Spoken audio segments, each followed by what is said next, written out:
Hello, and welcome to the Stupid Sequels podcast, where we find truly terrible movies and give them all the attention they don't deserve. Each episode will discuss exactly what made such a horrible sequel, from casting to budget to just plain bad writing. While we all love a great movie, there's something just a little more fun about watching a seriously stupid sequel. Now, while there are plenty of awful sequels out there, we have a few guidelines about the kind of movies we'll be reviewing here. We're talking about direct-to-video, made-for-TV, never appeared in a theater sequels. The ones the studios gave up on before they even started.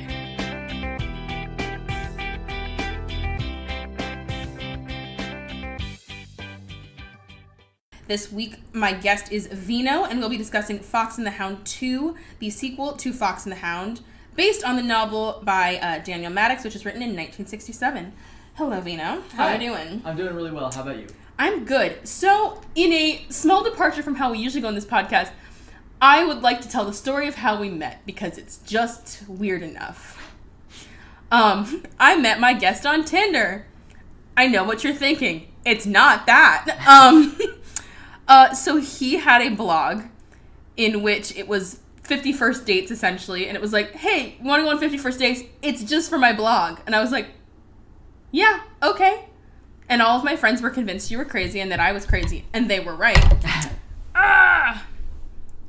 And as he put it, he met the love of his life, so now he's my podcast guest. Yeah, and I'm having a great time. Yeah.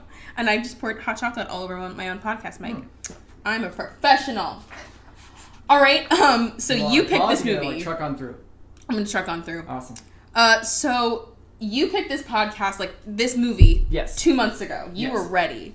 I was really stoked for this. I was a huge fan of Fox and the Hound 1 as a kid. I never saw 2, and for this podcast, I watched it twice, and I regretted it both times. I'm so sorry. I watched it twice, too. Oh, awesome. I was talking to someone, or I was talking to my mom, and I was like, oh, we're doing Fox and the Hound. I don't really remember it. She's like, that was legitimately your favorite movie as a child. I'm like, I have no memory of this. I know it's about a fox and a hound who are the best of friends, and then they aren't. So did you watch the original one again? I did. Okay. I do sequel, original, sequel. That's my process. Oh, I should have done that. Oh, I did original, sequel.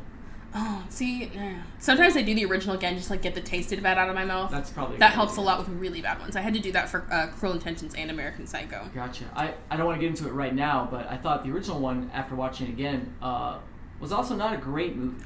It's like Bambi, where you're like, oh, cute animals. Nothing's really happening. Yeah, and then like an hour goes by, and then there's a fire. Yeah, so it's pretty much exactly Bambi. Yeah, this movie, not in the sequel and the original, less happens. In the sequel, stupid stuff happens. Yeah. That has very little to do with the fox or hound. Yep, it's pretty much just cartoon mayhem. Yeah. Okay. So anyway, we're gonna talk about the original a little bit, and then we'll get into the sequel because that's what you're all here for. So the original came out in 1981 with a budget of $12 million, which at the time was the most expensive animated film to ever be produced, and it made $63.5 million back. It got a 69 on Rotten Tomatoes, which I feel like is low for the time. Especially for Disney, yeah. Exactly. But the sequel only got a 20%. Well, it's not surprising. Which feels too high. So the movie is a not-so-subtle allegory about race relations. Like, they're just two kids and they want to have fun, but they're different because the adults say so they can't be friends. Wah, wah, wah. One has to murder the other. Wah, wah, wah. You know what, Disney? You made Song of the South. Just because you made Fox and the Hound in 1981 doesn't mean we forgot that. We're not cool? No. Okay. We're not cool. You made Frog Princess and then we were cool, but it took a while. No, that's not why we're cool. So the original features voice actors like Mickey Rooney, Kurt Russell, Pearl Bailey, Sandy Duncan, Pat Buttram, and Corey Feldman as young Copper. Mm-hmm. He sounds unrecognizable. Yeah, I didn't. Just pure toddler. I didn't see it until after. Pure baby. I didn't hear it until after, yeah. It was the last Disney film to have the involvement of the Disney 9 Old Men, which, if you don't know, was essentially the Disney Dream Team. They made kind of the first generation of Disney movies that really... they brought about the Disney Renaissance in the 80s and 90s. They really helped Disney out of its post-war depression and really saved the company. This was kind of the transition between the old guard and the new. It was actually Don Bluth. This was the last movie he did before he flipped to Fox Studios, which was a huge deal because he took like 30% of the staff with him. And that was a huge upset because you were taking all of Disney's techniques and all of his teachings and all of his apprentices and taking them to Fox. It was a huge deal. The they had to pull in some last-minute animators to animate some characters in the second half of the movie, including Tim Burton. Really? Who animated the female fox and nothing else. Wow. He was like, I don't think this Disney shit's for me. I'll finish this character and then I'm out. Pretty into this fox, so... Pretty into this gothic fox, as he put it. I'm like, she did have eyeliner, to be fair. I didn't really see a gothic influence much, but I wasn't looking at it with a Tim Burton eye. No, I read that first and I'm like, that does look like something Tim Burton... No, it doesn't. It looks like a fox. But it was kind of... He jumped in and was like, I don't like this, and he left. When John Bluth left, he took 15 other animators with him, which pushed the release of the film back, which is this huge upset. You didn't push the release of Disney films. They never did that. Which is kind of why I think maybe this movie didn't have much happen in it, because there was so much happening beyond the sets, or beyond the recording studio. It features 5 songs, the most well-known of which is Best of Friends. It's also the last Disney film to have the extended opening credits, where it has, just landscape, names, and then no closing credits. This is the last movie to do that. It was also the last Disney movie with the Buena Vista logo. They flipped fully to Disney Studios after that. Just a weird, small coincidence, and it's also because Disney likes to reuse voice actors. John Fielder is the voice of the porcupine in the original, and he's the voice of Piglet in Winnie the Pooh. And Jim Cummings, the voice of Winnie the Pooh, plays Waylon and Floyd in the sequel. Really? About that Winnie and Pooh life, yeah. Waylon and Floyd are the dumb... The dumb Basset Hound twins. Okay, yeah. Yeah. So this one is not technically a sequel. It is yet another midquel. A midquel that doesn't make sense chronologically at all with the sense of the first movie. No, not really. When Todd and Copper are young kids who are friends, which just everything that happens in this movie would mean the second half of Fox and the Hound wouldn't happen. Right. Frankly. It features voice actors like Reba McEntire as Dixie and Patrick Swayze as Cash. That's Patrick Swayze. Yeah, don't you feel bad for them? They got so much money, so no. I mean, just especially since kids went to this movie to see, the Fox and the Hound being cute, and they saw Dixie and Cash spend most of the time doing their stuff.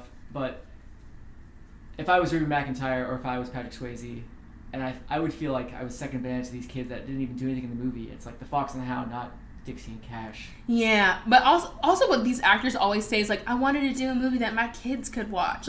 That's whenever you see Alan Cummings in a kids movie, you're like, what the hell? And he's like, I wanted something my little cousins could watch because they can't watch half the shit I'm in. I'm like, fair. That's what Billy Joel said about Oliver and Company.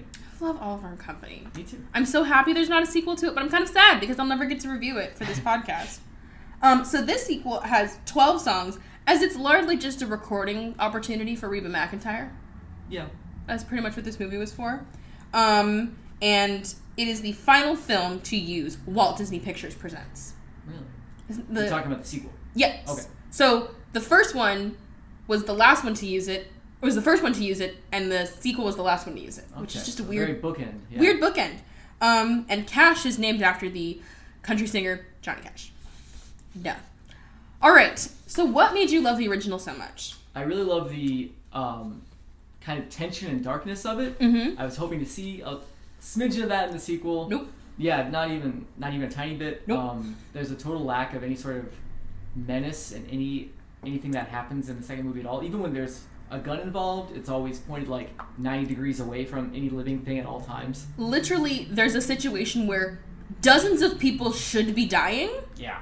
And it's treated as a joke. Yeah. They're like, oh man. I'm like, this is devastating. Why are y'all laughing this off? Yeah, everything's... Also because I've been watching nothing since Fox and the Hound for 3 days. I'm going to say y'all, apparently. Yeah, that's... I don't know where that came from. It's a very affected Southern movie, if that makes sense. I feel like they were targeting the what's the good old boy demographic? Yeah, it was very Carrie Underwood country. Yeah, very. I guess Jeff Foxworthy was in it too. Yeah. Do you remember who he was in that movie?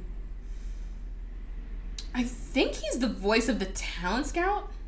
Is he? Okay, I can see that. I think he's John Biggerstaff. That character also didn't seem to have much of a reason to exist. Except for the last 3 minutes of the movie. Yeah, he's just there. Or the rest of the time he's just getting hurt. Yeah. But anyway. With a Girl Scout. Yeah. So in the original, the movie opens with the mother being shot. And you're just like, oh, Jesus Christ. And it doesn't get better either. It doesn't get better. And it's just so depressing, so depressing. the widow adopts a fox. I'm like, what's a widow, mommy? Oh shit! Now I have to explain widow to my 4-year-old. Copper is kind of like brought in by this gruff hunter who you can tell is not kind to animals. Mm-hmm. There's Chief, who's like the gruff hunting dog. The two little fox and hound just want to be friends, and they want to be the best of friends. And no, they say they're literally friends for a day in the movie before they're pulled apart. Mm-hmm.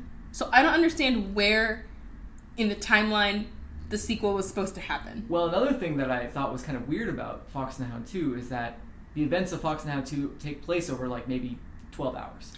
Yeah. Did you notice that? Yeah. That they say, let's go to the fair. It's a single day. And within like an hour, Todd's all mad because he's been abandoned by his friend, but really he just hasn't seen him in like an hour. Pretty much. So that's pretty needy on Todd's part, I thought. They are children. Even so. They are quite literally children. That's true. So there's a bunch of... Honestly, if you took out all of the bird and caterpillar bits in Fox and the Hound, the movie would be about 40 minutes shorter. Yeah. And there's a lot of just filler in Fox and the Hound to do with animals being adorable. Mm-hmm. So, I don't want to get too into it too fast, but speaking of filler, they took out Big Mama as a character. They brought back almost every character. And they took out, like, the two bird characters who were hilarious. I'm not going to remember their names right now. They kind of kept the caterpillar and turned him into a cricket. Yeah, same like big cartoon eyes and doesn't do anything except for... Run away. Yeah, run away from... And they took away Big Mama, who's like 90% of the first movie. Yeah, most of the dialogue in terms of... But to be fair, the movie does take place mostly in the day. Huh. Maybe Big Mama was sleeping. Yeah, she might have just been happy. Yeah, that's a good point. She wakes up at the end of the movie, what the hell did y'all get up to? This is why I don't sleep! You people can't keep it together! Right. That's why this happened. Always have... You think it'd be cute if they had like a little cameo. I wonder if there was some restriction that they couldn't put Big Mom in the movie. Like, you think she'd be in a tree somewhere at some point? I almost wonder if it was a situation of, can we hire a black woman in the year 2006 to put on that voice? Because you know they had a white actress do it for the first movie. Is that so? Oh, yeah. Oh, wow. Oh, yeah. I couldn't even tell. But then again, I'm a white person, so I'm... Yeah, that's like how in the Mulan sequel they hired a white guy to do the Eddie Murphy impression in the sequel. It's like... Ooh, that makes it a little bit racist now. It wasn't, and then it was, just like that. What are you going to do? Just not have Mushu? He was... True. Anyway, I don't want to get into that, because it's a different podcast, but... Disney sequels. They're a little bit racist. A little bit. It's just so much easier to write. You have to understand. Take it from a white person. We don't know what you guys are up to. You know what? I half understand what you're talking about, and I'm half offended. Okay. Okay. I'll take half. Okay, so here we go. Into the sequel. Immediately the color palette alone of like the first 3 seconds, I'm like, this is a different movie. Oh yeah, it's bright, it's vivid, it's... I literally said, it's, I literally wrote, it went from Deliverance to Beverly Hillbillies. Yeah, definitely. Like, it's still like down home country, but it's a whole other kind of country. Yeah. This country is quaint and adorable and not terrifying in the deep dark of the woods. Yeah, exactly. It's not like the Appalachian scary country. This is like, tee-hee, there's a country fair around the corner, and everybody talks like this. There's a giant pig. Who sings with a really high-pitched voice, and a little pig who sings with a deep voice. We'll get into it. Yeah. So the animation is, like, overly plasticky looking, and the CGI is just like, so y'all had no budget. No, yeah.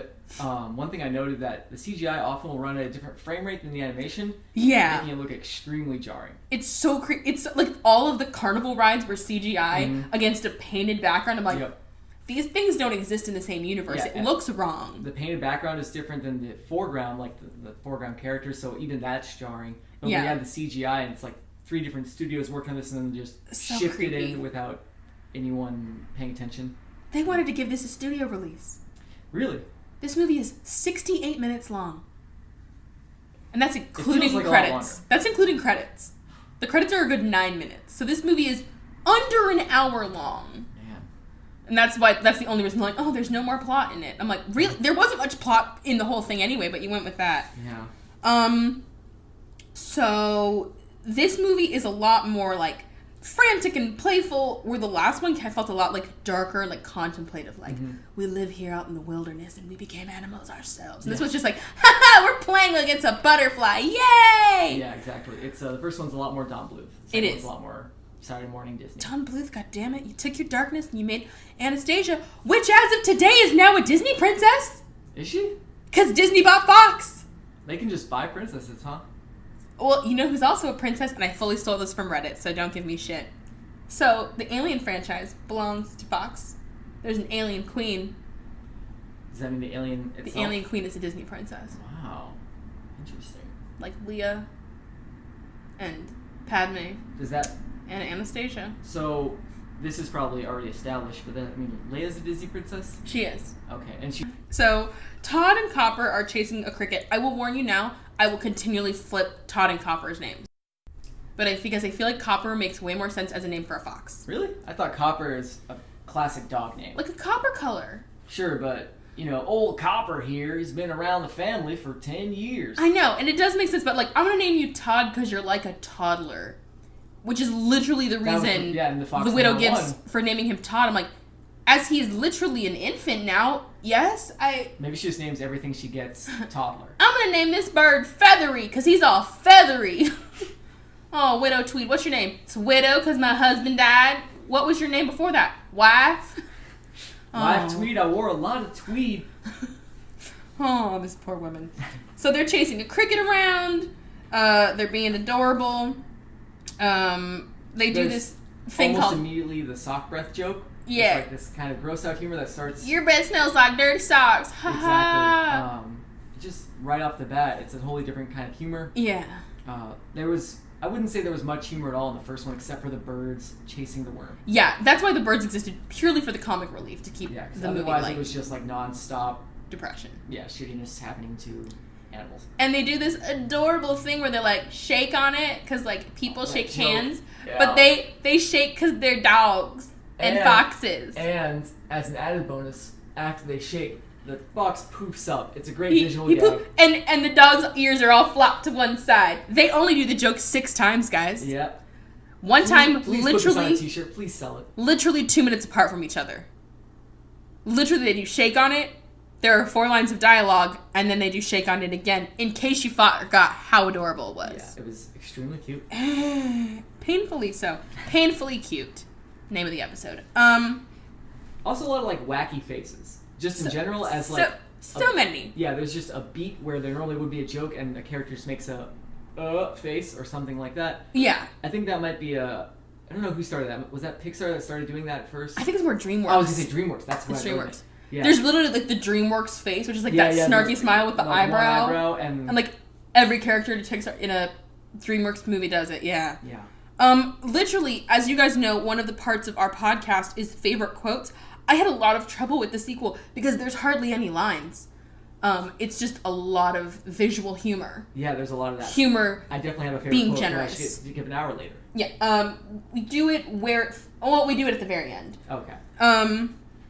So they see that a carnival is coming into town. They see all the cars go by. They see, CGI cars. Yep. Painfully so. They see a big old pig go by. They see a bunch of big pumpkins. They see the freak show. And they hear the singing strays, who have their own tour bus. I'm like, for dogs? Really? Okay. Yeah. Copper almost gets hit by a car, but Todd saves him. He literally trips over his own ears, which he does a lot in this movie. So what do you think the point was of the Todd saving Copper scene? Because at the very end of the first one, Copper saves Todd. Do you think that's it? Do you think that's what it was. Full circle thing? I think it was you saved my life once, I shall save you now. Okay. You saved me in the future. I'm going to save you now. Okay. I think it's just we've always been watching out for each other.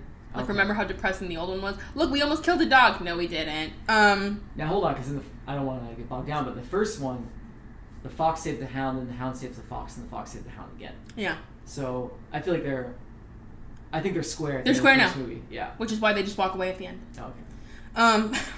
The end of that movie is so depressing. It's great because they're not friends anymore. Literally, the end is, I won't kill you.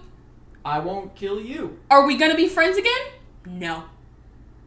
We are fox and we are hound. Sad walk away. Exactly. I thought that was one of the reasons I like that movie so much. What? Because it wasn't Disney saccharine, No, it weirdly doesn't fit in with the Disney because even Bambi, which is depressing as fuck, has a happy ending, quote unquote. Yeah. Which is just he's king of the forest now. Wee. Yeah.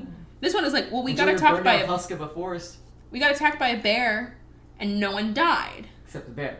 Except the bear, which seemed unfair. Bear, for some reason, isn't anthropomorphic in this movie. No, literally all the other animals talked in that movie. The porcupine, the badger, and the badger was an asshole. Yeah, and the bear's just a monster. Fucking angry. Monster. It's like the shark in Little Mermaid. How come he didn't talk? No, makes you think. Racist. A little bit. Because he was a black bear. Oh. So they decide they're going to go to the carnival together. The widow got some work done because she looks like a different woman. A little bit. Still has the sort of... Yeah, she's a little more curvy, don't you think? Yeah, she's less lumpy and more curvy. Yeah. Both of their houses got some work done because they're just like brightly painted, adorable houses rather than like the ramshackle shacks they were in the original. Yeah, they're also a lot closer together, it seems like. Yeah. Like they're like literally they can look from one house to the other and like wave to each other. Yeah, the first one they had to drive each other's house. They had to drive to threaten each other. It was a journey. And just obviously all of the characters are, but Chief was so clearly the actor watched the original and is just doing an impression, isn't he? Yeah, but it was just like he's not doing it quite right. I thought Chief's was the best impression of all of them, to be honest. Actually, no, wait. Amos and Widow Tweed, I thought they were pretty good. Like them, like obviously I know they're different actors because the movies are 20 years apart, but like Chief, I'm like 25 years. 25. Yeah. But like Chief, I'm like, that's a different person. I can hear it. The Hunter's much nicer. He's more just like much nicer. He's just like, get off my lawn. There's a lot less shotguns and he holds a gun. Yeah. Does he ever fire it? He fires it into comical ways. Like he'll fire it into his own hat. Yes. He'll fire it into the air. Like I was saying earlier, at every given point, anytime he's pointing the gun, it's always 90 degrees away from any living thing. Yeah. Whereas in the first one, he's just shooting chickens, foxes, left and right. Just something moves, he shoots it. And which he's trying to kill things. Yes. In this movie, he's trying to like... He's a hunter. Well, like I said, the first movie, he had literally a wheelbarrow full of animal corpses during the hunting. Oh, just piled 3 feet high. Yeah, dead animals. Dead animals on that. And even just at home, in his little shack, he just keeps a bunch of animal skins. Just nailed to the walls. Just nailed to the walls for... That's what happens when men try to interior decorate. Exactly. I'm gonna nail dead things to the wall. But in this one, yeah, he just seems to want to teach his dog how to hunt for the joy of chasing animals and then howling at them. Yes, because he's like, if you catch it, you just howl at it. I'm like, you chase down this rabbit and you give him a howl, and then there's a cute howl. Hello, hello. I might drop that in because it is a very cute tiny dog howl. Favorite line? No. Okay, I don't want to spoil it, so. So he's trying to teach Copper how to be a hunting dog, and he's like, now, I'm going to tie this sack of flour to Chief, but I drew a bunny face on it. Because that gives it the scent of a rabbit? Yeah. No, because we can't imply that he's actually harming an animal. So he slaps Chief on the butt. Chief goes running off. Copper's trying to track the scent of a bag of flour, y'all. Mm-hmm. I don't know, I keep saying y'all. I can't stop That's now. the movie. It is. And Copper's like, following it. Sharp right. Oh, he's a bad dog. He can't do it. So sad. And the hunter calls him as useful as a milk bucket under a bowl. That's our first of many, many, many, many, many analogies. I stopped writing them down because it was just... There were so many. Yeah, when I watched it the second time, I was going to do a count, and then I was just... I lost interest at some point. Yeah, I rewound one part of this movie to do a count, and I was like, it wasn't worth a joke. Yeah. So he's... In the original, he's just like naturally a really good hunting dog. Well, that's he's like a dog. Yeah, he's like, look at him. Bloodhound too, yeah. And that's why Chief is jealous. He's like, he's a better hunting dog than me. Mm-hmm. And this one, he's just like, I can't smell anything. And Chief's like, well, I got 4th place in the state fair. I like, legitimately thought that was a good like joke. The whole like 4th, like being so proud of 4th place and, was a little adorable. Yeah, and he got it again. And he's like, next year we're going for the 3-peat. I thought that was a great line. So cute. I thought he said next year we're going for the 3. Oh, I think like I'm gonna aim for 3rd. I think it's even funny that he would like aim to get 4th yet again. That'd be so funny. 4th 3 times. Yes. So he accidentally tracks the hunter to Todd because he goes, you remember just when you find something, howl, and he goes like this, and he just howls in front of his box friend. His box friend's like, not me, you idiot. Why didn't he run away? Because he knows he's not in danger. No. Like, as they establish later, the fox isn't at all afraid of the hunter. Copper, this is the sequel. We're fine. Yeah. I already know we're going to live.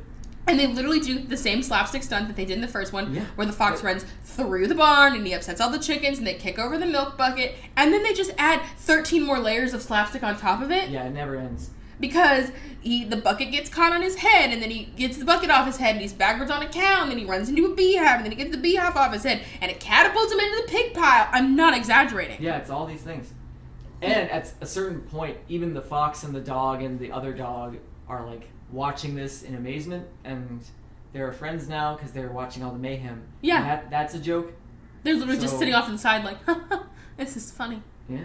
I hope the kids are liking it. Great physical humor, guys. Mm-hmm. And the widow's very mad because she fucked up his barn. Mm-hmm. Legitimate grievance. Sure. And she takes her fresh baked pie. It's literally still steaming on the windowsill. And smacks him in the face with it. I'm like, that's a waste of a pie. Not only that, is it a waste of a pie just in general, like as a pie in the face humor, but the fact that he was already covered in pig shit, to me means the pie is an advantage. It's not as humiliating as it normally would be. No. He's literally covered in pig shit. Yeah. And she's like, haha, fresh blueberries. No! Exactly. He'll stain my rags. So, because Copper was such a bad hunting dog, he decides he's not taking him to the fair. Copper literally makes big sad puppy eyes. His eyes are 90% of his face for that frame. Mm-hmm. And he's like, we'll get him next year. And then he literally, their little dog houses are barrels. So he literally puts him over a barrel. I thought that was so funny. I literally laughed when I saw that scene where the fox goes, he's got you over a barrel, huh? Because it's literally a dog over a barrel. I'm not afraid to give credit where it's due. I laughed at a pun in a Disney movie. It's one of the better jokes in the movie. I'll give it that.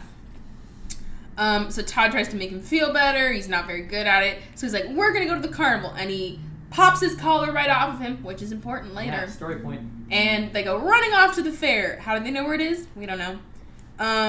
This movie is just punny. You can't go because you're all tied up. He's got you over a barrel. We're going to have a barrel of laughs, barrel of fun. Just stop. It's unbearable.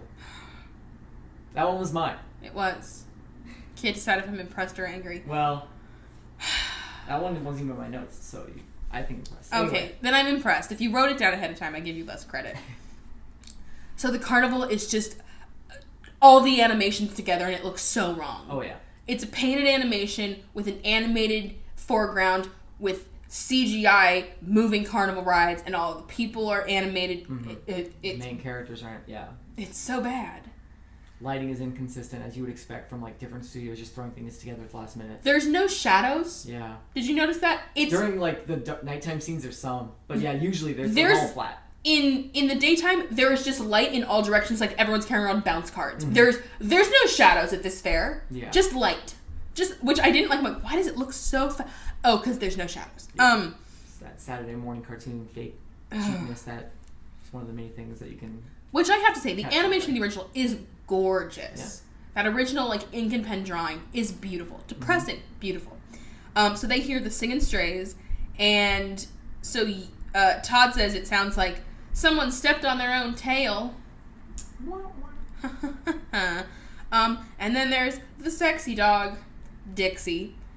She's like a mashup of Lady from Lady and the Tramp and Georgette from Oliver and Company. Yeah, that's what I was thinking. I also thought a little bit of Rita from Oliver and Company too. Yes, her too. In terms of like her, because she's got like a poodle haircut. Yeah, exactly. Yeah, but that's played by Reba McEntire. She steps on a board which smacks her in the ass, and she's offended because of a loose board. Okay, I watched a clip this week that made me laugh really hard when Reba McEntire was on Fresh Prince of Bel-Air, and she's supposed to be saying he was chewing ice, and that's why I shot him or whatever. It's supposed to be like a Chicago thing. But Reba's accent is so thick, she goes, he was chewing ass. And they're like, ass. Chewing ice. So that's chewing real? ass. That's not affected? Her accent is that thick. Wow. And I just kept laughing.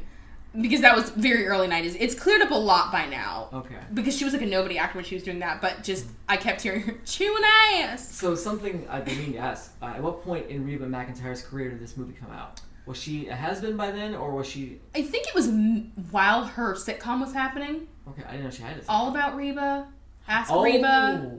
That does sound familiar. And her husband. Something like that. Her husband has the dumb blonde new wife, and her 2 kids are annoying. Every sitcom ever. Sure, yeah. I don't know. I think it was while she was doing her sitcom or shortly after. They laugh a lot. They learn a lot. And a little bit of Jesus, a little bit of country. A little bit. A little bit rock and roll. So Cash and Dixie are fighting, which like the other dog's like, here they go again. Like they clearly do this all the time. They're clearly very much in love with each other because this is a Disney movie. And Cash is like, the talent scouts are coming from the Grand Ole Opry. I'm like, for dogs? Just for anything. It's a pretty small town. True. But the Grand Ole Opry is not little. Grand Ole Opry is like actually impressive. Okay, that's fair. And Dixie wants it to be like Dixie and the Pips. Like, I don't want to be part of Singers' I want it to be like Dixie's show. And they're like, no, you're being a diva. We don't like it. Mm-hmm. So the dogs start their song with Lyle Snodgrass, who's the banjo player, who despite being essentially the only real member of the band is barely a character because he's human. Yeah, all he does is talk to the dogs and then walk away from the dogs. And look for the dogs and talk to the dogs some more. Yeah. So you just start out and you just hear the dogs kind of howling in rhythm and harmony. And the people are like, I would swear they're actually singing. And then they do a like sound effect of like, they are singing wink wink. And they're in dog language. And they're singing this country song about being in perfect harmony. Like a bump on a log, like a flea and a dog, like a saddle on a horse. I'm like, ugh. Like a bee and a sting. Like, just like a lot of really. The song is 3 minutes of similes, that. Yeah. In perfect harmony, ironically off key. Did you mention that at this point Dixie has been temporarily booted out of the band? Oh yeah, she's not in the band. So right now she had her diva fit and she walked off. Yeah, it's just Cash, who's Patrick Swayze. He's the artful Dodger dog. He's the charismatic leader. Granny, who is a dog, who has tied a babushka like handkerchief around her head. No real dog would put up with that shit.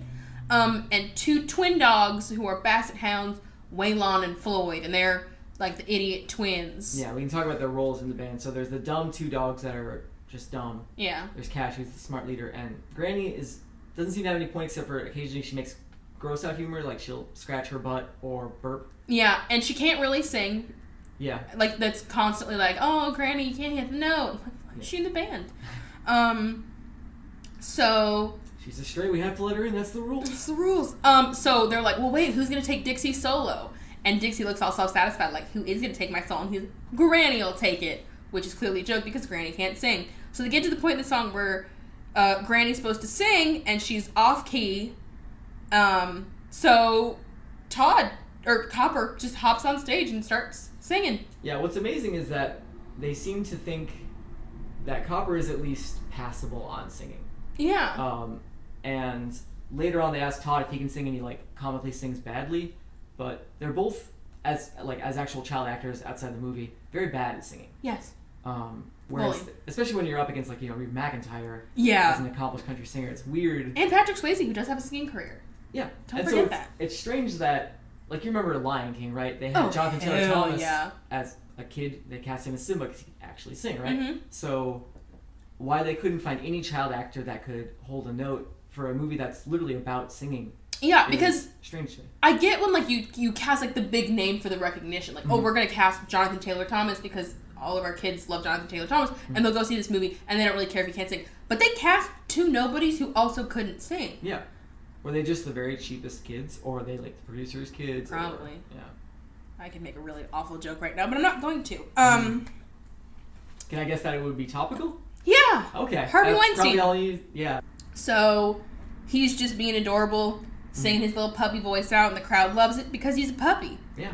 And Cash is like, oh, it's this. They hate this hokey song, which they can't understand. Mm-hmm. They just love him because he's a puppy, which is true. Mm-hmm. So he introduces himself, he introduces the band, and Todd's like, Copper, you're finally good at something, because the whole first 3 minutes of the movie was, Copper can't do anything. He's a bad hunter. He can't catch crickets. He trips over his own ears. Blah, blah, blah, blah, blah. He's always getting hit by cars. If only he would, then this movie would be over. That'd be a fast movie. Have you seen Bambi versus Godzilla? Is it what that implies? That he would just instantly be killed? Or? It's literally just Bambi frolicking through the woods for about 30 seconds, like do do do do do do do do do, and then just Godzilla foot squish, and then 6 minutes of credits. It's the funniest thing I've ever seen in my life. Fun. Look it up on YouTube, y'all. You'll laugh. So Dixie is real mad because this upstart puppy has taken her spot in the band. And she's like, you really think this nobody puppy could take my place? And Cash, having an ego, is like, yeah, he just did. He doesn't sassy dog snap like I just did, but he basically does. Have thumbs, so. No. That doesn't seem to stop when he does anything else, though. There's literally a point where Todd's doing something and he has thumbs. I'm like, what the fuck has thumbs? I missed that. He, like, picks up a bowl or something. I'm like, you just straight up have thumbs. What the fuck? And he's like, you better not be saying what I think you're saying. Well, you better not be thinking what I think you're saying. Well, I better not. And they go back and forth like that for a good 4 times. And the rest of the band is like... That's a repeating joke, too. Yeah. And Dixie quits the band. Officially. The talent scout shows up. He was Doug Dimmadome. Oh, was he? From Fairly Odd Parents. Like the voice or just the same kind of character? Just the same kind of character. Like, I'm Doug Dimmadome, owner of the Dimsdale Dimmadome. Like, he's just got a giant hat and a mustache. And he's greeted by a small Girl Scout named Olivia. The very precocious Olivia. Yeah. Obnoxiously precocious. That character is almost the exact same, but I can't remember of who. There's just like this obnoxious Girl Scout kind of character who's very... Is it the daughter from Emperor's New Groove? Yeah, very similar to that. Where it's like, we're getting our Squirrel Scout badges. Exactly, yeah. I'm actually a hindrance pretending to be an adorable help. Yeah. And meanwhile, the poor talent scout, his only role in this movie seems to be get hurt, but not too bad. No. When I was watching this the second time with one of my roommates, that would be a thing we would count is, somebody got hurt, but not too bad. You subjected your roommate to this. Well, he was just in the area, and when he sat down, that was his mistake. He got engrossed. You're trapped. Exactly. So Olivia's only being his tour guide to get more merit badges than Sally Ann. Merit badges don't exist, y'all. Girl Scout of 13 years, I fucking know. So Cash is trying to coax Dixie off the bus, and she keeps opening and closing the bus door with her foot until she slams his face in it, and he's literally just a nose and lips. Yeah, it's a visual gag, and sticking out of a bus door. And it's not played off as any kind of physical harm. Just like, ha, my face. So Todd and Copper are riding the carousel. Copper is barfing continually, which is supposed to be funny. And the whole carousel is so creepy CGI. And they're like sat right on it. Yeah. And it's like, this looks wrong. So Cash is chasing them around the carousel, talking to them until he hits a trash can.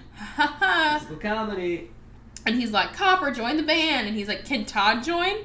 And Todd is like, our imperfect harmony, which is only slightly better than the other actor. Yeah, the only reason that he didn't get in the band is because at the end he screams and someone like falls over or something wacky happens to make it clear to the children watching that this is what bad singing is. Yeah. Because you didn't have a great example of what good singing was earlier from Copper. You don't really understand why they would put him in the band, but yeah, anyway. I love that nobody says like, no, he's a fox, fuck him. Yeah. And he's also owned by somebody. Yeah, it's not a racial thing. He doesn't have the talent. You know what? Props to them. Like I fully expected to be like, can Todd join the band? It's like, sorry, dogs only. We don't talk to foxes. Maybe they thought the original covered that. Well, also that bad singing is funnier to like children. True. Than he's the wrong race. Get out. True. Yeah. True. Would have been a little too deep for this movie. So they're... I can't read my own. My handwriting is chicken scratch. I can't read it sometimes. So Cash says, you can be part of the entourage. Or entourage. Which he keeps saying. That's French. Entourage. It's French for assistant. So Cash comes over to Dixie and he's like, you're fired. She's like, you can't fire me, I already quit. And she's a cat assistant? Yeah, another character that doesn't really need to exist. Nope, her name is Zelda, which we find out in the last 10 minutes of the movie. Yeah. She doesn't really do anything except for be someone that Dixie can talk to. Yeah. But really, she could just have a monologue. She could be like, why can't I ever just tell him how I feel? And she admits that she's sweet on cash. Aww. Duh. We could all see it, girl. Mm-hmm. You're pretty transparent. So their manager is feeding them all bones. He introduces the band, even though he's already been introduced to the band before. He asks if Copper is a stray, because only strays can be in the band. Except he owns the dog, so... Okay, that's fair. Okay. They belong to the earth. They belong to each other. Gotcha. And he feeds them regularly and takes them around from place to place and exploits them for money. They belong to the world. Okay. I don't know. You don't own me. Okay, that's very true. You don't own me. I can sing that whole song right now. And Todd's like, nope, nobody owns him. Sure is a stray, sure is. That's why he's hanging out with a fox. What kind of owner would let his dog hang out with a fox? Note the lack of collar. Lucky he has no collar because I pulled it off with him. Ha ha. So Amos and Chief are at the carnival. Chief got 4th place again. And he's so proud of him. Hunter in the original movie would have like slapped him in the back of the head and be like, dumb old dog. And this he's just like, my dog. I love him. The widow, guys, has her 1st place pie. There's a milking contest, or is that later in the movie? That's later in the movie. Oh, okay. That's a peanut butter bit. Oh, yeah. Fucking peanut butter. We got a ways to go. Don't get bogged down. Oh, the peanut butter. So Todd and Copper are chasing crickets again. They chase crickets a lot in this movie. And he's like, no, he has to come to practice. Todd, while he's practicing, you clean up our water bowls. For some reason, there's roughly 6 dozen water bowls for these 6 dogs. All of different like shapes and sizes and colors. Materials. Yeah. And they're filthy. I don't know why. And I think Todd literally picks one up with a full hand, with the thumb. Very strange. It's weird. So Copper and Todd promise no matter how late rehearsal goes, they're going to go see the fireworks at sundown. Fireworks at sundown? Mm-hmm. Fireworks at sundown. Do you remember? There's fireworks at sundown. Okay. Hey, Todd. I'm going to see pictures of the fireworks every like couple minutes to Are we remind me. Are we going to see the fireworks at sundown? Shake on it. Shake on it. Oh. They mentioned the fireworks a lot, guys. Yeah. And so then Dixie... So as you can expect, they're going to make the fireworks and it's going to be all good. Yeah, there's no conflict in this movie. They're totally fine. Why would they bother mentioning it? And their friendship is great. So they're singing and they're getting ready to do their first show. And Dixie's like, oh, are you nervous? My trick is always this. And she pulls out a jar of peanut butter. Hey, guys, have you ever seen a dog with peanut butter? It's this sound for 3 minutes. And the movie just lets you listen to that. Just a dog with peanut butter in its mouth. But it's clearly a person pretending to be a dog with peanut butter in its mouth for 3 minutes. I mean, it's very funny because the dog is making wacky faces the whole time. And that noise is happening. And the cat is laughing. And the cat is laughing. I thought the cat was actually kind of funny in that scene. Her like evil laugh and then she falls over. And the cat is like clearly like a grizzled old woman. Mm-hmm. Like she's got like gray hair and like a single pigtail. Mm-hmm. And her name is Zelda, if that doesn't tell you everything you need to know about her. Yeah, like her voice, like she's been smoking 3 packs a day kind of thing. Yeah, she's been hitting the catnip hard. Exactly. So then Dixie's like, oh no, your cute little puppy didn't show up. Well, he's more useless than a flea on dip day. And they just trade folksy sayings back and forth for a good couple of minutes. And Copper has full peanut butter mouth. Todd's like, 1 second. And he runs off to the milking contest. Which my roommate, who is from North Dakota and the Midwest in general, and like has been to the Sierra Country Fairs, assures me it's not a real thing. They don't have milking contests. Thank you, because I was going to say, is that a contest for the person or for the cow? It's a good question, but if it doesn't exist, then whatever you want to believe. It exists purely for this movie. Because the widow wins, because she's got the best cow ever, and she finishes milking a cow, turns around for maybe 3 seconds, turns back, the entire cow is gone. I don't know if you guys know this. Cows are not quick-moving animals. Yeah. They're quite slow and loud. So, Todd has taken an entire cow, without anyone noticing, from the milking contest over to the Singin' Strays tour bus, and has worked... This is when he has hands, because he milks the cow. Yeah. And he's like, Copper, open your mouth! And he just milks, and then, milk peanut butter, he fixes it, he can go sing now. Do you think it's weird that Bessie is... It's the same cow, they mention her name. Yes. So it's the same cow as from the first movie. They make that character returning... Of all the characters they could bring back, not want to harp on this Big Mama thing, but... No, Big Mama is a gaping hole in this movie. Yeah, to bring back the cow is so weird. So weird. The cow didn't do anything except for get scared in the first movie. And kick over a bucket of milk. And get milked. I thought that the fox would hate, the cow would hate the fox. But I guess they're cool now. You scared me. You made me kick over my bucket of milk that one time. Maybe yesterday. We can't tell in the chronology of this movie. Yeah. So he walks off to go to sing with the band, and he's like, this is how it is now. You know, Dixie, you're out of the band. Copper is in. You try to sabotage him. We don't like you. So continually, the talent scout just in the background of all these scenes is like, oh man, I guess that fire eater wasn't that experienced. He's got like a singed mustache. Or he's like, oh man, that flea circus wasn't very professional. And he's got fleas. Or like, that snake charmer needs to be a little more charming. And he's got a snake wrapped around him. And he's dead. He's dead. The end. Movie over. And then the Grand Ole Opry sued the entire county, and it went bankrupt and closed. There we go. The end. But he just kind of in the background of all these scenes is getting fucked up by all of these things. Getting hurt, but not too bad. No, he's fine. Yeah. And so they're like, okay, so there's the talent scout. That's the guy we got to impress. But not with that dumb, hokey song about being in perfect harmony. I've got this hot new song called... Hound Dudes? Hound Dude. Hound Dude. Hound Dude made me want to die. You don't like Hound Dude? Hound Dude... It was probably the worst song. made me want to die. Okay. I guess we'll have to agree to disagree, because I didn't want to die from Hound Dude. Well, like, a dude is a thing in, like, cowboy country thing, like a dude ranch or a dude farm. They're not using it in that term. They're using it in the 2006 dude term. Yeah, that's true. And so it's like a clear, like, a fantasy switch where, like, they're walking the red carpet, they're getting all the bones they want, they're getting tennis balls, they're a couple of hound dudes rolling through Hollywood, aren't they cool? Like, pretty much, once they meet this talent scout, this is everything's going to happen to them. They're going to be a couple of hound dudes, which only includes him and Copper. Yeah. Fuck the rest of the band. Well, that's kind of a recurring theme that he's looking out for number one. Number one. Yeah. Not anybody else. And Copper. And... Well, even Copper only so far as he's, like, trying to convince him to help him out on this, like, the quest talent to scout. become... So we see them, question like... whether he actually cares about Copper at all. Yeah, so we see them, they're, like, eating hot dogs from carts, they're having kettle corn, they're riding the Ferris wheel, watching the fireworks! But he promised Todd they would watch the fireworks. Oh, no. In fact, he explicitly states, "Oh, I've got to watch the fireworks with Todd," and then the song Cash starts. is like, "Nah, we're not going to do that." And then later, this is the next scene, so I think we can talk about it. Yeah. Todd asks him, like, "Hey, what about the fireworks?" And Copper's like, "Oh, I forgot. Except you explicitly stated, I'm going to watch the fireworks." Right before. Oh, no, I guess I'm not. Okay, I'm going to go watch fireworks with my new friend. Immediately before. Yeah. And they've made these fireworks to be a way bigger deal than they are, because literally they walk up there and they're like, oh, fireworks, that might be cool. Yeah, it's like 5 CGI fireworks and that's it. Yeah. They can't afford much.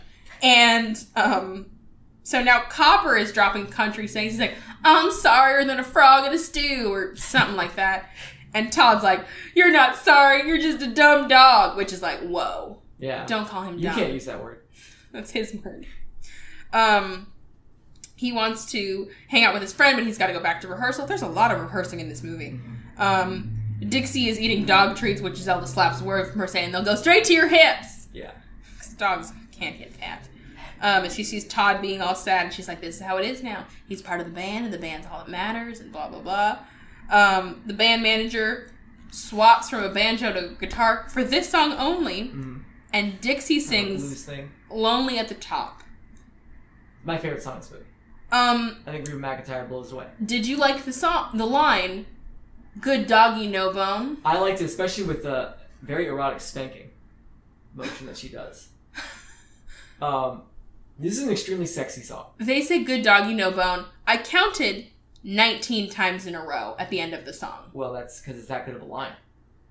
And all the farm animals are singing it. The cow's like, good doggy, no bone.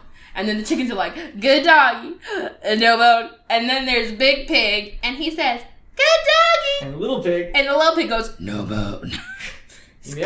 Killing it with the visual humor guy. Yeah. And they say, dude, good doggy, no bone, good doggy, no bone, good doggy, no bone, a lot of times. I might drop in the audio here. I have to decide. There's more practicing. This movie doesn't know what to do with the plot. They're like, what should we have them do? Have them be practicing. I don't know. We didn't write a script for this. Have them be practicing. Wait, because we have to talk about, especially Good Doggy No Bone, but it's throughout the movie, the sexification of these animals. There's a lot of, like... so many sexy animals. There's a lot of very curvy animals. There's a lot of, like, butts being shaked at the camera. Yes. The original didn't have that. Even Vixie... Was it Vicky or Vixie? Vixie. She wasn't sexy by any stretch of the imagination. Yeah. She was, like... She was gothic. She was feminine and gothic, clearly. She was gothic. She had that hard Tim Burton goth, but she wasn't really erotic in any way. No. The old Disney movies weren't. Like, Simba wasn't... Although within, like, 3 lines of Vixie being in the movie, she's talking about how many kids they'll have. I'm like, get to business, Vixie. Yeah. Damn. That movie, actually, the first one, to me, turned bad as soon as she got on screen. Yeah. Because it was... The only thing she ever talked about was, like, wanting to be Todd's boyfriend. Yeah, and like, we're gonna have kids, and we're gonna live in this hole. In the original book, real depressing. First of all, he mates with 2 women. I'm like, scandalous for a children's book. He has 6 kits, which are what baby foxes are called. Copper hunts and kills all of his kits, and fatally wounds both of his mates. I'm like... And Disney was like, let's adapt this into I mean, to be fair, in the book, he's got a lot more cause for vengeance. Yes, so when he, like... And Chief dies. Yeah. He purposely lures him out on a train track to get him hit by a train and then, like, looks at, like, Copper, like, how you like fuck that? you. You killed my family, I kill yours. Like, holy shit. And I think the bear kills Amos. Book is dark. Don't read the book. It's too dark. He wrote it for his kids. Really? Did he hate his children? What the hell? Where the red fern grows is less depressing. And that book is dark. Read Where the Red Fern Goes, guys. It's really good. Cry really hard, but it's a really good book. So many sexy animals. The pigs are sexy. The chickens shake their boobs. Yeah, they got, chicken breasts, but like, even so, it's just totally out of place for me. I feel like as cartoons go on and on and on, they've gotten sexier in general. And I don't know if that's intentional or if that's just... Yeah. Because, like, Zootopia, pretty sexy. To be fair. Okay.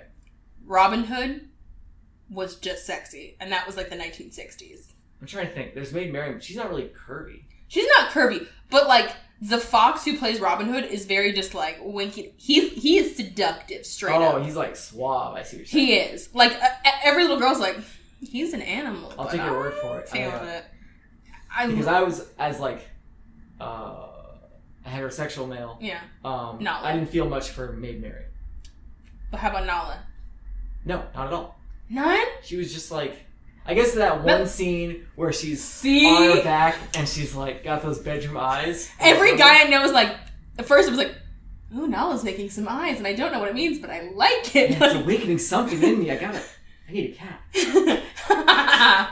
Disney creating a generation of furries. Yeah. Really good. Man, Zootopia sealed that. Zootopia was just like... The next 20 years are going to get weird. We're leaning into the furry porn skit. Yeah. This movie is going to make $1 billion, and we don't care how. Yeah. Have you read the Zootopia pro-life comic? I have. I'm a big fan. Someone's finally saying what needs to be said in the Zootopia language. I read a parody of it first. Really? Because I was on Tumblr or something, and I saw like a Zootopia comic, and it was a whole like joke about like, I can't believe that you like McDonald's more than Burger King, and it's like it's all of the actual slides, but just with the lines replaced about like Burger King and McDonald's, and I'm like, this is an oddly seriously animated kind of funny comic, whatever. And then I scrolled down another like couple of pages, and I get to the original, and I'm reading it, and I'm like, this is somehow even weirder. This took a dark turn from the McDonald's Burger King comic, because somehow in my brain the McDonald's Burger King comic was the original, and the pro-life one was the parody. Can I say I'm really glad I got to be on this Zootopia Sexy Animal fan cast. I know. Welcome back to Sexy Animals. I'm your host. Make a podcast, someone out there. Guess what? Listen. There already is one. Yeah. Okay, so... That was her big single. Her big song. Reba McEntire's big song. Good Doggy, No Bone. So Cash is being a perfectionist, and everyone's yawning and tired. They're like, we've been singing all night. It's too hard. Copper starts chasing a cricket, and Cash nearly steps on him. He's like, the fuck you think you're doing? And he's like, I was playing. He's like, no playing. We're playing at the top. Only practice. And they're like, he's just a pup. Come on. And he apologizes quite quickly. It's like, I'm being an asshole. Yeah. And he goes looking... 5-minute break. Yeah, 5-minute break. And he goes looking for Dixie. And Copper goes looking for Todd. And he talks to Dixie about when they met. And he's like, I saw you and your eyes were sparkling in the moonlight. And you were beautiful. And she's like, you were a real cute hound dude. So apparently it's not even something he came up with. Taking credit from something a woman came up with. How original. There's a cricket, but like Copper and Todd are both too sad to chase the cricket. Like, you know, I can't do it without him. I can only do it with him. Amos is looking all over for Copper because he got home and just found an empty collar at the end of a rope. Right. Also, did he leave for the full day without leaving any food for his dog? Well, maybe he is still dark in this movie, but it's in more like subtle, neglectful ways rather than... he's a dog. He'll figure it out. He'll catch a squirrel or something. Or he'll starve. He'll toughen him up. Learn to hunt or die trying. Dying will toughen him up. So he and the widow is looking for Todd. Yeah. And they kind of bump into each other and have this mutual understanding where widow's like, well, I'll keep an eye out for your dog. And Amos is like, well, if I see that fox, I'll let you know. Yeah. Because you technically say, like, I'll shoot him in the fucking face because I hate that fox. But it's like, we're both people missing our pets. We're going to be cool to each other right now. Right. They like become friends extremely fast in this movie. Yeah. Whereas missing pets will do that. Yeah, well, in the first movie, their antagonist is even up to like the very end where his leg is broken. His leg's broken, and she makes like a joke about how once he's back to normal, she's not sure. She's like, once this leg heals, I'm gonna go back to hating you, or something like that. So they go looking for their dogs. Todd's great plan is to get Amos to come claim Copper at the fair, because then everyone will know he's not a stray, which was Dixie's plan. Yeah. Dixie's like, this is how we're going to break the band up, because if he's not a stray, he can't be in the band. And Chief is like, we don't need that dumb hound dog. He couldn't catch a cold in winter. Oh. Harsh burn. So Todd is trying to wake Chief up to track Copper, but he can't because he can't hit his dog. Well, this whole scene is also ripped straight from Fox Now 1, where he's in the barrel with Chief. Except for in Fox Now 1, it was actually scary and it was tense and menacing because Chief is a killer dog. And he sees his giant glinting teeth. Yeah, and in this one, he literally can't wake him up, and like he gets stuck in cuddling with him. Yeah. And pulls on his eyelid like a cartoon, like a Tex Avery cartoon. Snaps up like a drawstring and spins around. And so this one is just a great example of the difference in tonality between Fox Now 1 and 2. Yeah. The first one's menacing. You're and worried. Scary. Yeah. And the second one is, Saturday morning wacky cartoon hijinks. You know what this movie reminded me of? You know, like in like a Dora the Explorer cartoon or like a Blue's Clues, like the Talk to the Audience is like, wake the dog up. Yeah. Can you wake up the dog? Wake up the dog. Yeah. Wake up the dog. They do everything comedic, and I put that loosely, 3 or 4 times. Yeah. Just to make sure you get that. It is funny. Well, what's funnier? If he steps on his ear, or if he pulls up his eyelid, or he pulls on his lips. How about all 3? It's not cute. And then when he wakes up, he just bumbles around. He doesn't really menace. Amos nearly shoots Dixie's head off. Oh yeah. Because he shoots through the bush, and then Dixie pops her head up. I was just standing there. Holy shit! So to make it clear that he wasn't actually aiming at Dixie. No, he was aiming for a bush. He doesn't hurt animals in this movie. He doesn't even want to. Hunter, I've never touched a gun in my life. No. Is this the scene where he opens the door and his pants are down? Yes. Okay, I wanted to theorize about why you think that might be. I don't want to know what guys get up to. I'm just saying he just got back from that tawdry meetup with the Widow Tweed. In the dark of night. And the next scene you see him, his pants are at his ankles, and he's a little cantankerous. Just thinking. You need to take the edge off. I have a fan theory. And I'm not going to... Well, I'm saving it for our fan theory podcast spinoff. Okay. But more to come later. Okay, so they have finally gotten Amos to chase Todd all the way back to the carnival. And it kind of just starts this chain event where Dixie knocks over a thing, which knocks over a thing, which literally, this is a very dangerous accident. Dozens of people should be dead. Yeah. An elephant goes charging through a tent. A carousel falls over and people go flying off of it. Literally, a Ferris wheel rolls off of its like stand and goes rolling through the crowd. Mm-hmm. And it's like, ha ha ha! Very wacky. It like rolls over Dixie and just like picks her up. And she's just rolling on this wheel, like screaming, like, help me! I'm like, this is legitimately dangerous. Yeah. People are dying. And it also, rolls. Go ahead. No, go ahead. During the scene where the elephant is unleashed upon the unsuspecting public, there's a brief visual gag where the elephant's naked and it like covers up its like non-existent genitalia. Yeah. It's kind of weird because even in this really anthropomorphic movie where like the animals are super, human, they're all naked. They're all naked all the time. Not only that, but they never stand on two legs. No. Not even when they're like dancing or anything like that. They like do like kind of sashay on all four legs. They do act like animals. Yeah. In that sense. But for this brief moment. Just for this one time and this one gag, an elephant is on two legs. Anyway. It's got like a shower cap on. Yeah, it's real weird. That joke has been actually used multiple times. I think even with an elephant. Yeah. Even it might have been in Robin Hood. It was called Dumbo. Was it Dumbo? Okay. Oh, I love Dumbo. Thank God there's no sequel to Dumbo. So the Ferris wheel goes rolling straight into the barn. Dumbo and Dumber? You have to edit that in so it actually was perfect timing. You have to make it seem more clever than I actually was. I hate you. Okay, that's fair. I hate you. You actually don't have to edit either. Olive Garden is stupid. Oh, wow, okay. I don't have to be here for this. Spaghetti Factory is better. Mazifra. Oh my god. What did I agree to? You're in kind of podcast with a monster. So it rolls right into the performance of the Singing Strays, and it literally like bumps it so like Cash and Dixie are like nose to nose, and he's like, "What did you do?" And Cash finds out that they did this all on purpose to sabotage the performance. That Copper is not in fact a stray. He's out of the band. He doesn't want to be in the band anymore. He quits the band. The talent scout's like, this place is a fucking death trap. I want out. Which I'm like, fair, talent scout. Run.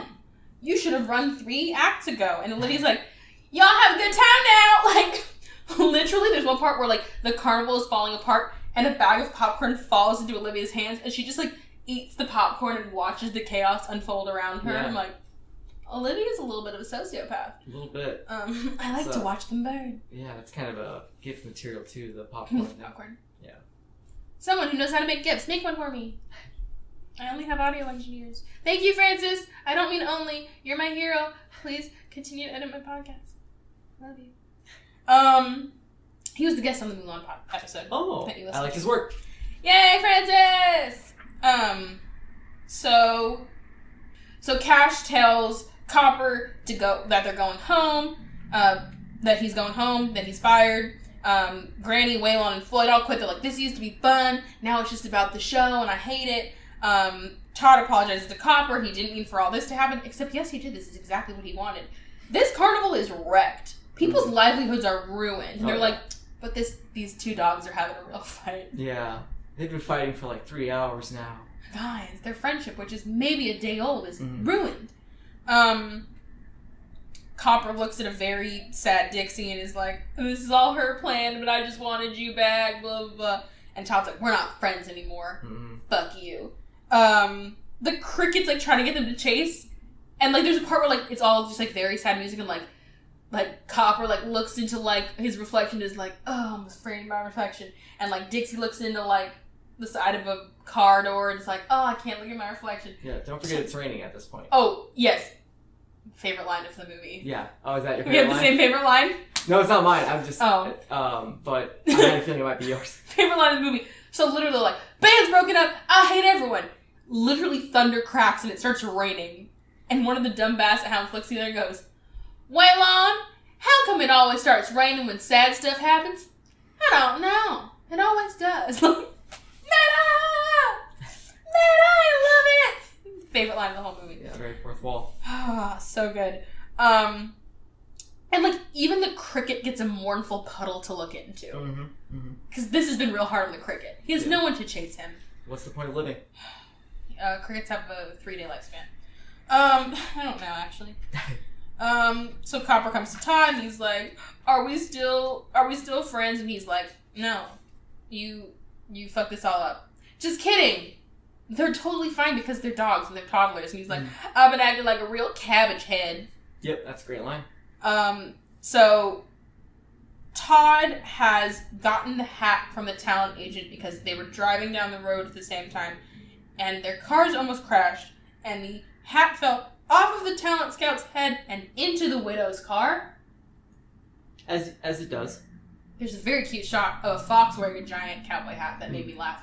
And he's like, Copper, just sniff the hat, and then you'll find the talent agent. He's like, but I'm not a good tracking dog. He's like, yes, you are. Now you are somehow. You just have to believe in yourself. You spent 3 hours singing, so now you're good at hunting. Yeah, it's been 3 hours. The plot demands it now. Yeah. So he goes chasing after him. He finds him at a diner, and he starts howling his little head off. And so Todd goes to Dixie and says that Cash is in trouble, and he goes to Cash and says that Dixie is in trouble, and is leading them both to the diner where the talent scout is, and they all make it together there somehow. Yeah, so what's up with that one little scene where there's a breach in the road, there's a fork in the road, and there's just two arrows, one pointing to the left and one pointing to the right, and then he kind of... He couldn't tell which way to go? Yeah, and like the fox is sniffing the air? Yeah, so the fox like is trying to lead them all together, but he doesn't know where the talent scout agent is either. But it's like he looks at the fork in the road like, oh man, he told me which way to go, and I forgot. And or then something. I don't know. And then Copper howls, and I'm like, oh, he didn't know which way to go until he heard Copper howl. So then the band takes off down that fork, but then Todd takes off down the other fork to get Cash? Or Dixie? Or Dixie? Yeah, it's hard to know what... I was real confused, because... It's not clear. I had a roommate, also my girlfriend was there too, and we were all watching this, and none of us knew what was going on. Yeah. During that one little scene. And, like, if the issue was that, like, I don't know, that Copper could find the thing, but he couldn't howl to alert them, and like, oh, this is, like, he howled, he did it. He's always been good at howling. It's literally what this whole movie's been about. Yeah. And he's a good singer. But he's not good at smelling things. Yeah. No. But now he is. But he got good at it. Somehow. Singing does great things for your lung capacity. Yes, yeah. And they get them all together, and Dixie's like, I'm really sorry, but I really want to be part of this band. After all, we go together like a bump on a log. Like a saddle on a horse, like a burn. And it just leads into the song, and they all start singing it. Sitting on top of the talent agent's card with like a perfect beam of sunlight coming down upon them. Like the heavens themselves, like, these are the ones. The talent scout's like, dogs howling at the same time. All come out of my empty diner. Did you notice that the diner was entirely empty, incling no wait staff? Entirely empty. That's some Twilight Zone shit. It was very strange. The parking lot's also empty. And he's like, yeah, they're coming to the Grand Ole Opry. Singing dogs. If I paid money for something and the act was singing dogs, I'd be mad. Yeah, especially since in the human world, at least, it's clear they can't actually sing. They just go, row, row, row. Yeah. At the same time. Yeah. Not in any kind of harmony. So the manager rolls up and he's like, here's all my dogs, which I've let run rampant through this whole movie, but I was suddenly very distressed because I couldn't find them for these 3 minutes. Because I was under the hood of my bus, fixing the bus, putting the doohickey next to the diddly dad, which was buttoned up against the hoo-ha. I can't make this up, guys. Yep. This movie. And so while the talent scout and the manager are discussing business, Cash admits his feelings for Dixie, and he's like, are you saying what I think you're saying? Well, if you're saying what I think you're saying, I might be saying what I think you're saying. I'm saying what you think you're saying. I'm saying,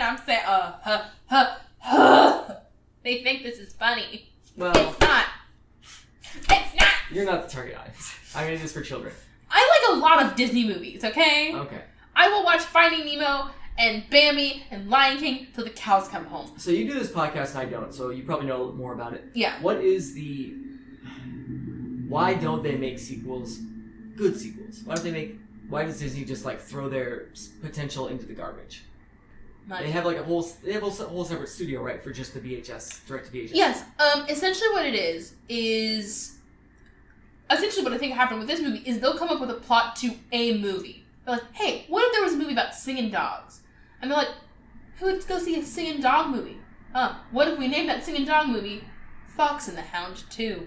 But they're old. No, what if we make it in the middle? Yeah, so essentially like they'll come up with an idea or a plot, and it's cute, but rather than putting any kind of effort into it, they don't make an original IP. They slap it under the label of Cinderella or, the Cinderella sequels are, except for the third one. The third one's actually quite good. They just were like, what if there was a cute princess story and we just called it a Cinderella sequel?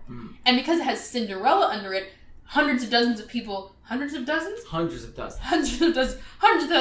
who love Cinderella will be like, I will go see this. And also, remember, most of these were coming out in VHS days. Yeah.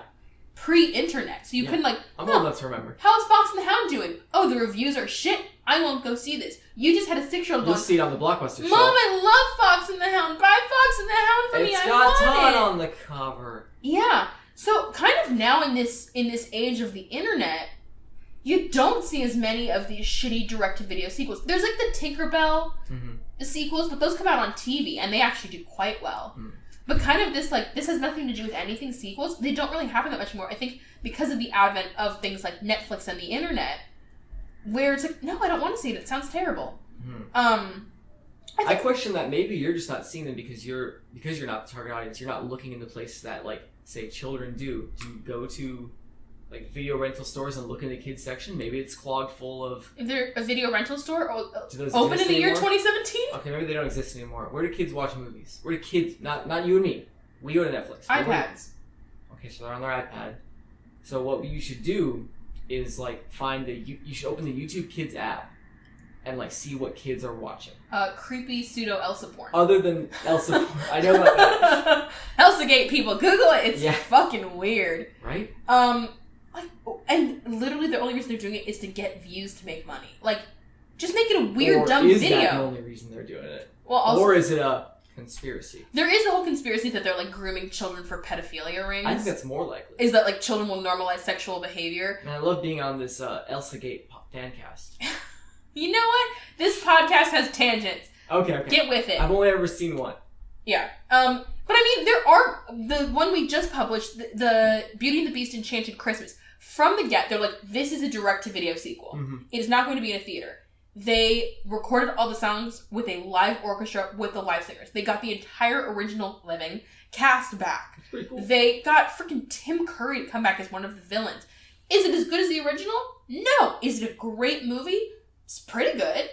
I genuinely like that one and genuinely think it's a good movie. There are dumb elements to it, and like the timing doesn't match up. Like, apparently the night when Belle gets attacked by the wolves is Christmas Eve, and the day when they do da-da-da-da-da in the yellow dress is the next day and also Christmas Day.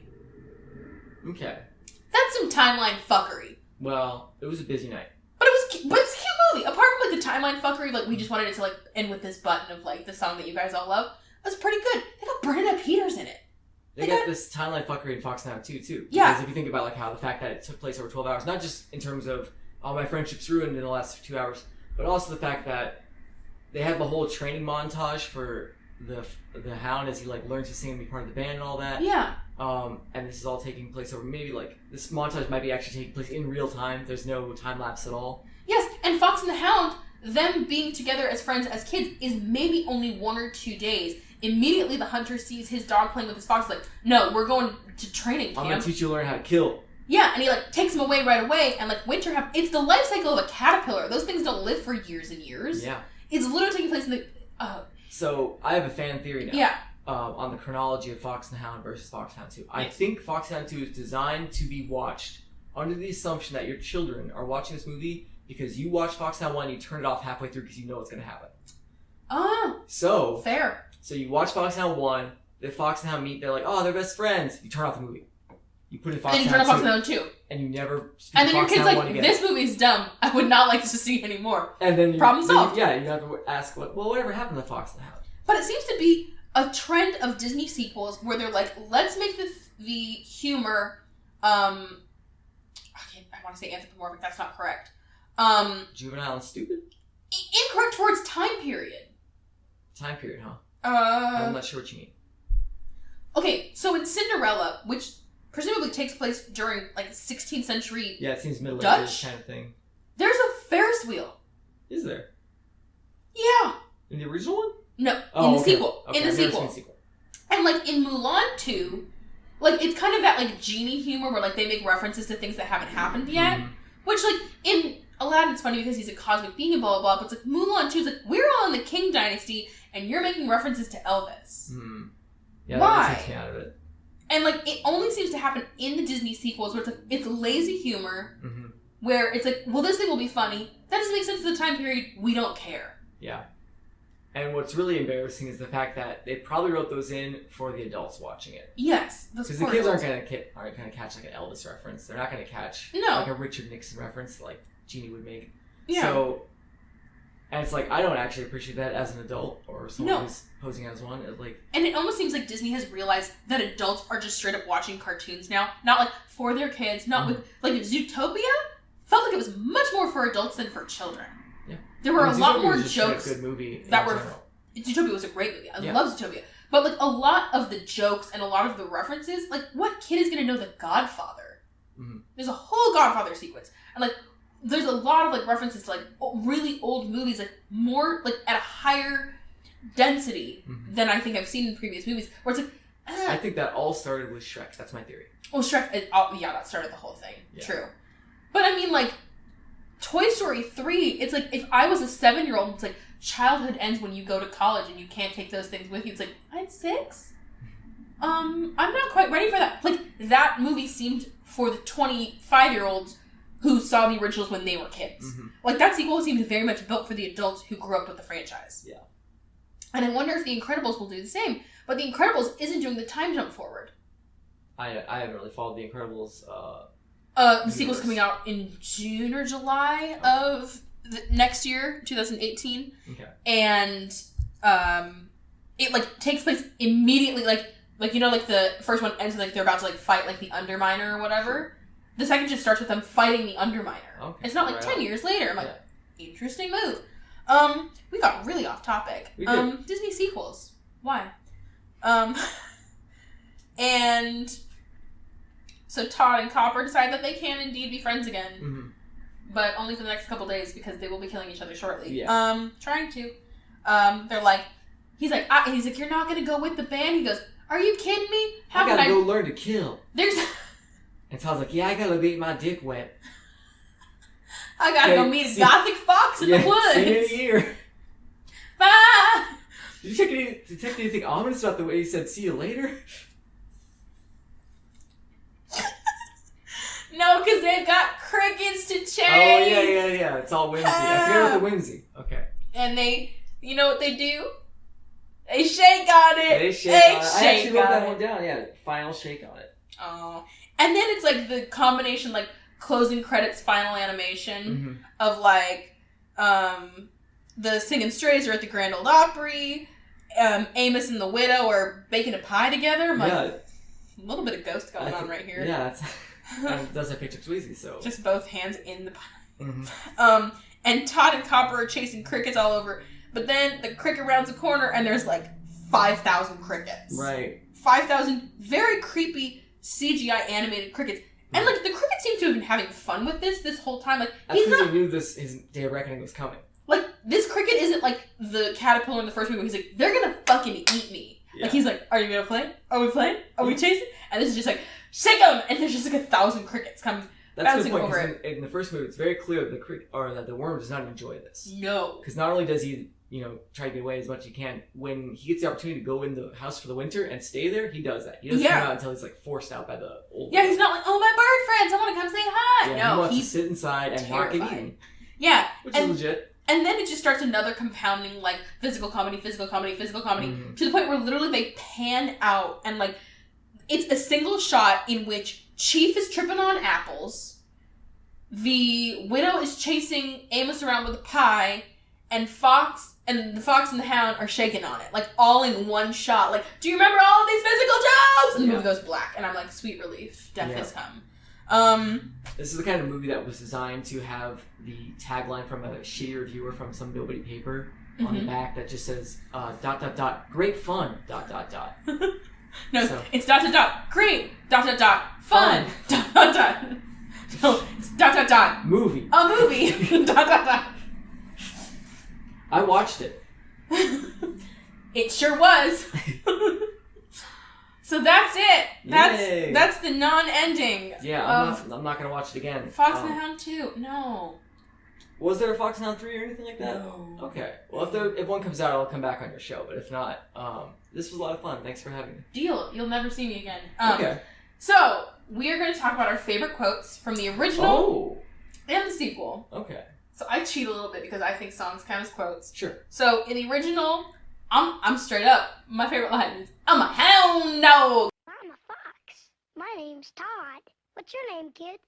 Mine's Copper. I'm a hound dog. Gee. The way he says it is so adorable. And then the song "Best of Friends." And his little howls like, ooh. Yeah. So cute. And then the second movie did not nail that. No. The cute howl. They tried. Just they tried steal hard. the audio from the first one and put it in the second. At the end, I bet fans would like that too. They'd think like, oh, that's a cool little throwback. They would. They wouldn't think this is a shitty impression of my good movie. And then the sequel, I already said it, is the... Why is it always rain when things go wrong? I don't know, Floyd. And just good doggy, no bone. Like 19 times. Mm-hmm. I'm going to drop that right here for you all right now. Oh, it's all a good doggy. It's all a good doggy. No bone. No. Good doggy. No bone. Good doggy. No bone. Good doggy. And no bone.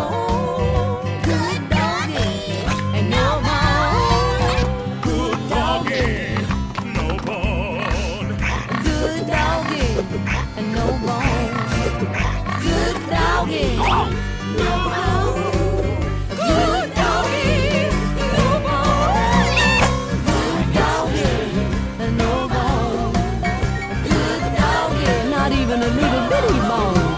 A good doggy and no bone.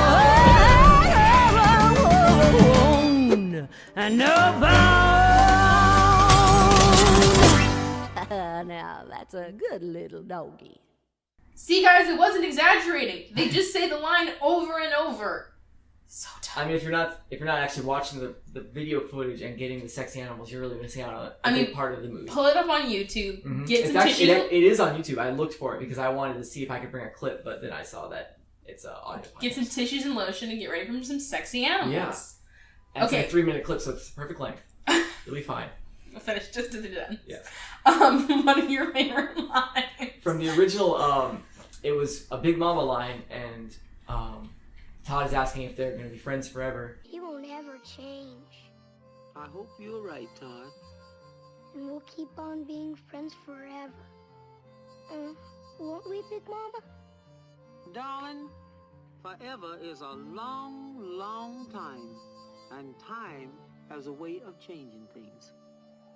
Oh. It's just so earnest and real. Yeah, she is. It's because it's an earnest and real movie. It's about like troubling issues, and it doesn't always have a happy ending. And even if things go okay, they don't go perfect. Yeah. My favorite line from the second movie is Copper trying to hunt and is failing, and he goes, "I messed up." I messed up again. It almost sounds like they wanted to make it his catchphrase, but they forgot to put it back in the movie again. Because he just says, "Oh, I messed up," and like the camera's like on him, like, "Oh, that's the joke." But he never says it again, so I thought that was really funny. But they What if it forgot was to just the actor in the studio reading the script of the movie? Just went, "Oh, I messed up." And then the animators look at each other like, "Yeah, we did too." We're all here for the paycheck, guys. Yeah.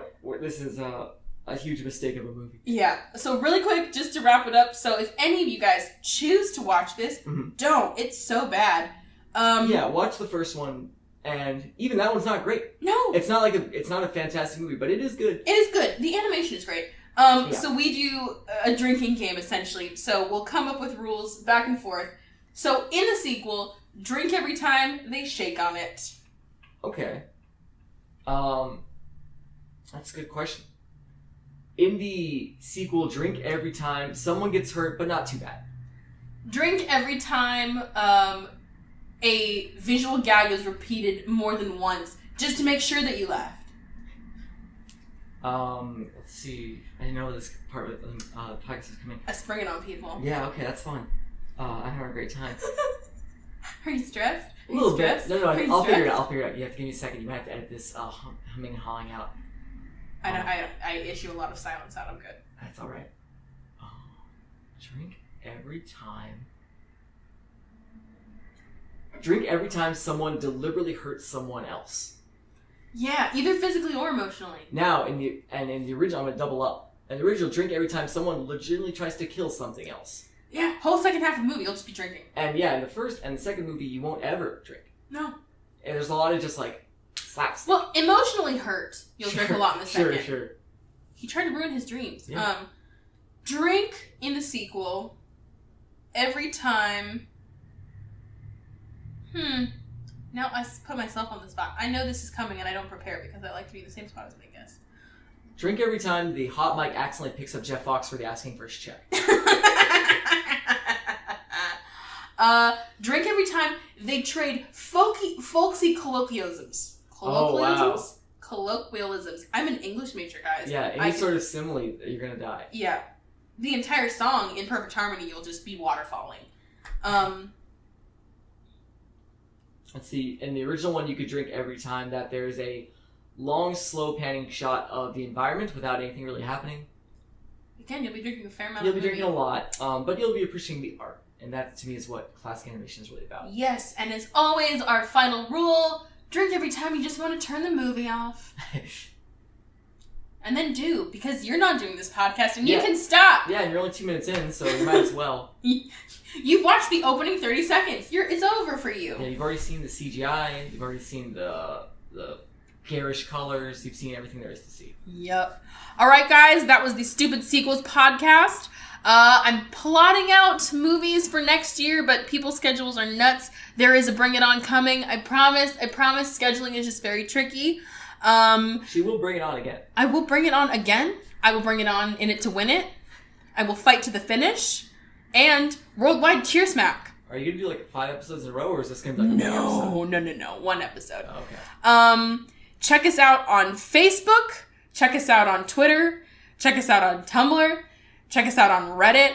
Chelsea has an issue with social media and is paranoid about people taking her screen name on different platforms. So it's just creating one everywhere. Literally, if you're our first subscriber on Reddit, you can be the admin. I will make you the admin. Wow. I mean, you'll be a partial admin because I'll be one too. All right, that was the Stupid Sequels podcast. Like, follow, join, subscribe, all the things, and I will see you guys next time. Bye. Bye.